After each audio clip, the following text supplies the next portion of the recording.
everyone, today in this video I'm going to be checking out the KTC 27-inch curved gaming monitor. Specifically, this model is the H27S17. KTC did send me the sample, but any opinion expressed in this video is strictly my own. That being said, if you're interested in this monitor or you want to find out more about it, the link to it will be in the video description. Here's a look at the retail box and packaging. Very simple and straightforward, identical sides, and the front and back are identical to each other as well, with a couple of quick tech specs down here in the corner. Now let's go ahead, let's open it up and see what's inside. Here are all the contents. First up, we have our product literature with our user guide and manual right here walking us through everything we need to know. Power management settings, we have some troubleshooting information, even have product tech specs down here. And you'll notice we have a product warranty card. This does come with a 3-year warranty.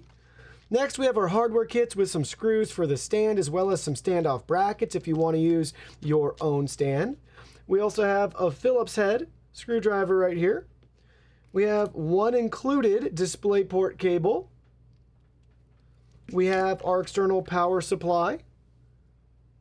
Take a look at that right there. You can see the specs. Barrel connector.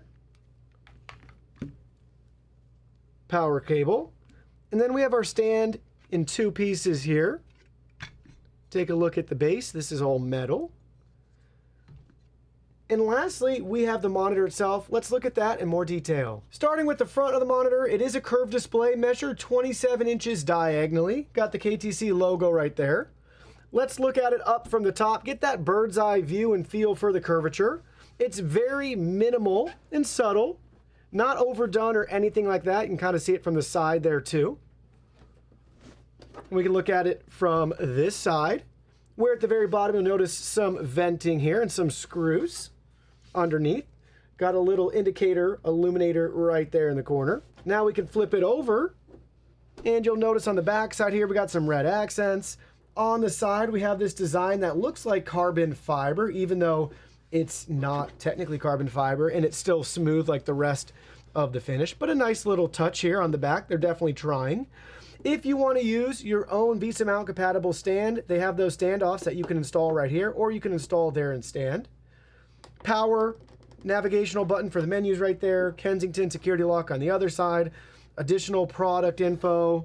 Here's a look at our I/O, power, this USB port's just for servicing, 2 HDMI ports, 2 display ports, and our headphone jack right there if you want to listen to some audio. Take a look at it from this angle again. Get a feel for that curvature there on the display. Now let's go ahead, let's get it set up and try it out. We have the monitor plugged in, powered on, and we're looking at our Windows Advanced Display settings. We are getting, as advertised, the 1440p and the 170 Hz refresh rate. By default, you'll most likely see when you go to configure this 165 Hz.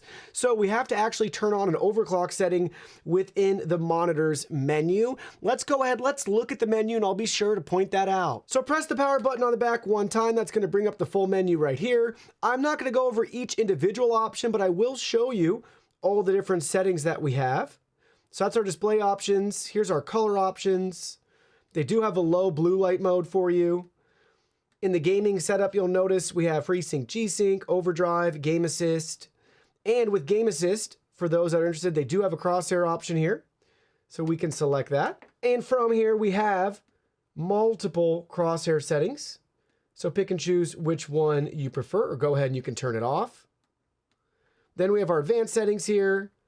And overclock, this is what you want to toggle on, and you'll be able to get the 170 Hertz. Input settings. And then we have our system settings here, different languages, hotkey settings, and then a system reset as needed. So very simple, easy to navigate menu. I like the simple control button and toggle on the back. Just makes things super simple. Really quickly, I did want to show you the different image preset options here. So from the menu, we can actually get there just by toggling the arrow over to the right, and we can view our different image presets. So we'll cycle through these. Here's the movie one. There's photo. Then we have eco. Then we have reader, RTS, FPS, back to user. So each preset will tweak the colors, contrast, shadows, all that just a little bit depending on what content you're consuming, game you're playing, that sort of thing. So just take a second, get familiar with that, and then pick and choose as your needs arise and you want to see things a little bit differently. Let's have a little fun with a couple different UFO tests. The first one we have up is to test frame rate values on this display. So at the bottom we have 43 FPS, then we double that to 85, then we double that again to 170 FPS at our 170 Hertz refresh rate. This test is just to show you how smooth your footage can be if you push those FPS values and can match that refresh rate. So noticeable difference as we jump up from each level there. 85 is very bearable, looks great, but not as good still at 170. It is so smooth, and that UFO is so clear compared to both of the other value sets up there. It's unbearable watching it at 43 FPS. So if your system can push it, your monitor will allow it. You'll appreciate the 170 Hertz refresh rate. Next is our UFO ghosting test. Currently we have MPRT from the monitor turned on. I just wanted you guys to be able to see this movement and motion a couple of different ways to get a better feel for the settings. It'll be up to you on what you prefer and why that's the case. But anyways, I wanted to show you a couple of different things. From the camera, looking at the monitor, you'll notice a flicker. That's not something you see with your eyes here in person. That's just the lenses and camera sensors picking up a flicker that's not visible to your own eyes. But there's a look at our UFO going across the screen with MPRT turned on. And here's a look with it turned off. So noticeable difference is the UFO isn't as clear and crisp as it is with it turned on, but you're still going to see very similar smearing of the movement towards the back of the UFO as it's moving across the display. And now we're looking at the overdrive turned on with the standard setting. Now we have the ultra fast setting here. And as I cycle through all of these, there is still going to be noticeable ghosting, but it's really up to you when you play around with these settings, what you like better, what you think is working better for your particular game. I'm not going to say that any of them will be perfect and you'll completely eliminate anything that you don't want to see picture and pixel wise, but it's nice that we have those options because we can fine tune it and it does make a difference. This is a VA panel, so let's talk about backlight bleeding. So we looked at this with the full black screen that you see here. That is an actual black image. And we turned off all the studio lights to get a really good look and feel for what sort of light leaking and bleeding we could find. And in typical curved monitor fashion, we just found a little bit in each of the respective corners right here, basically where the panel starts to bend. Is it noticeable? Only if you're staring at a black image in a pitch black room. So honestly, very common. We typically see that with just about every curved monitor out there, especially the more budget-friendly ones will have a little bit of backlight bleed.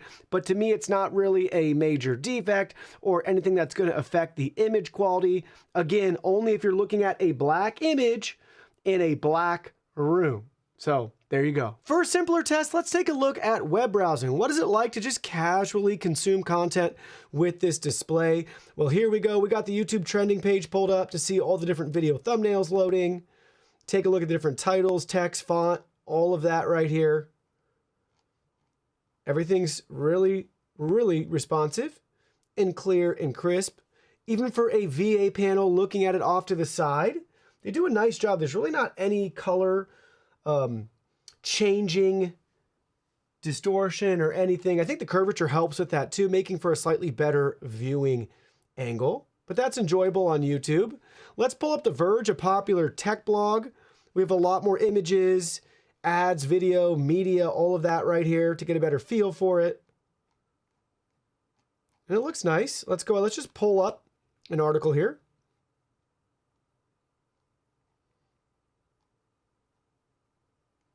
Just get a feel for what it's like to look at different fonts and characters on this display. And last but not least, we can't leave out e-commerce and shopping. So here we go. All the product images, product names, everything right there. Looks great. Very, very nice and easy on the eyes to just browse the web. Back to some more serious testing. Let's take a look at the input lag. We're going to be using this magical red box here to see what the input lag is on this particular display. Now keep in mind, input lag is different from response time. Input lag is the amount of time it takes for the monitor to display the signal that's being transmitted from this source. In this case, that's going to be the red box. First up in the top left-hand corner, this is where our lowest result will be. We're showing 1.1, 1.2 milliseconds, I guess going up to 1.3. Back down to 1.1, so you get the idea. Let's just call it 1.2. Then let's see what our middle value is going to be. Closer to probably 8, yep, 8.4, 8.5 milliseconds. And then the very bottom, coming in right at around 16 milliseconds there for our input lag. KTC advertises 120% sRGB, but from their literature, they don't tell you what that is. But using DisplayCal, we were able to verify for ourselves what sort of coverages we get, depending on if it's sRGB, Adobe RGB, or DCI-P3. So without further ado, looking at our results, for sRGB, we're showing 99.4% coverage and 118.5% for volume. For Adobe RGB, 77.6% coverage and 81.7% for volume. Lastly, DCI-P3, we're showing 84% for both coverage and volume. So with their 120% sRGB claim, it looks like they're going after the volume for it, and we got a little bit shy of that at 118.5%. Don't worry, I didn't forget about gaming. Let's take a look at some gameplay footage of some popular titles to see how they look on this KTC monitor.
We can't forget about the console gamers as well. So first we have our PlayStation 5 connected. We're testing the 1440p output. We are able to get both 60 Hz and 120 Hz at 1440p with standard definition and HDR with this particular display with the PlayStation 5. And same thing can be said for the Xbox. We have the Xbox Series X connected. We are getting 1440p resolution and 120 Hz for the refresh rate with our KTC monitor. So is good enough?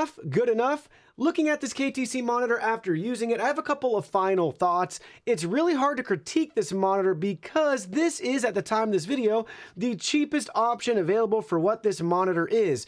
There are a couple other brands that are vying with it at this same price point or near it within a couple dollars more, but I can't even pronounce those brands' names, so we'll just take that for what it is. But anyways, yes, the aesthetic of this monitor with the materials that they used, gonna be on the cheaper side because again, there's nothing below this monitor at the time of this video. But with all that being said, I think what matters most for most of you out there isn't the aesthetic per se. And even then, I still think they did a decent job for what this monitor is.